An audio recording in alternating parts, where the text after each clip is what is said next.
Hello everyone, আসসালামু আলাইকুম। Welcome to my channel recipe by Cynthia's mom. আজকে আমি আপনাদের জন্য নিয়ে এসেছি মিষ্টি লাউ দিয়ে চিংড়ি মাছ রান্না। চলুন তাহলে তৈরি করি আজকের এই রেসিপিটি।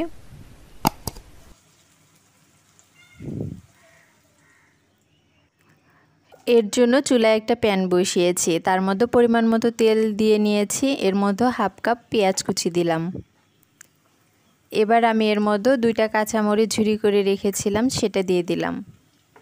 এবার পেঁয়াজ মরিচ নেড়ে ছেড়ে হালকা করে একটু ভেজে নেব।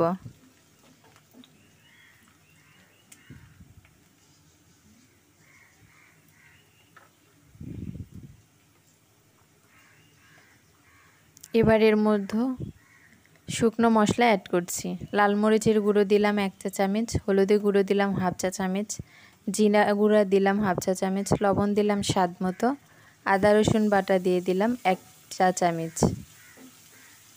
এবার ভালো মতো মশলাটা একটু কষিয়ে নেব।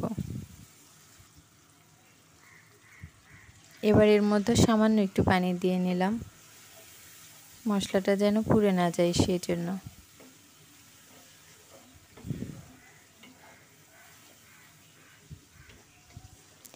এবার আমি ঢাকনা দিয়ে মশলাটা কষা পর্যন্ত রান্না করব।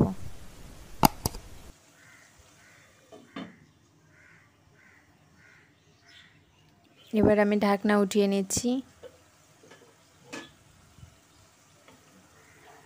আমার মশলাটা কষানো হয়ে গেছে।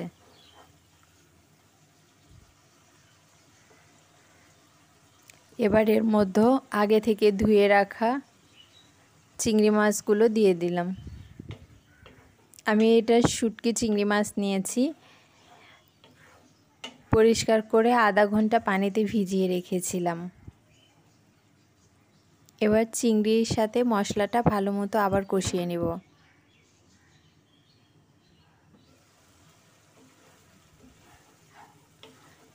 এবার একটু নেড়ে নিচ্ছি।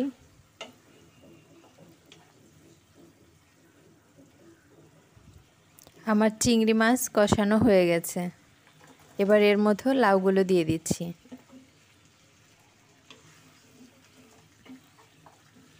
এবার আমি নেড়ে নিচ্ছি।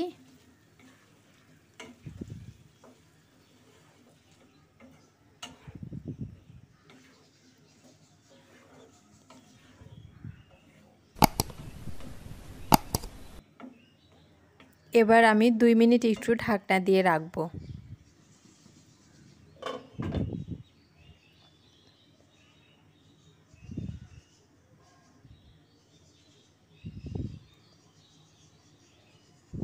দুই মিনিট পরে আমি ঢাকনাটা উঠিয়ে নিলাম।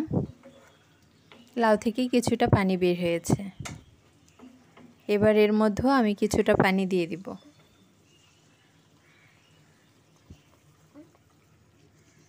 এক কাপের একটু কম পানি ব্যবহার করছি আমি। এবার আমি আবার ঢাকনা দিয়ে দিচ্ছি পানিটা শুকানো পর্যন্ত।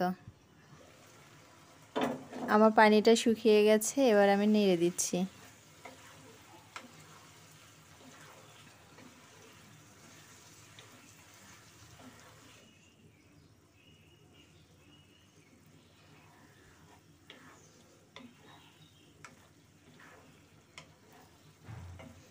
আর কিছুক্ষণ এই তরকারিটা রান্না করে নিব।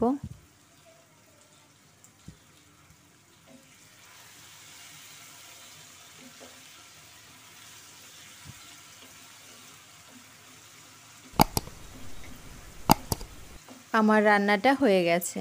এবার আমি নামিয়ে পরিবেশন করব।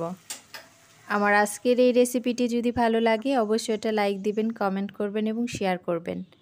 সাথে আমার চ্যানেলটি সাবস্ক্রাইব করবেন, পাশে থাকা বেল আইকনটি বাজিয়ে দেবেন। সবাই ভালো থাকবেন, সুস্থ থাকবেন। আল্লাহ হাফেজ।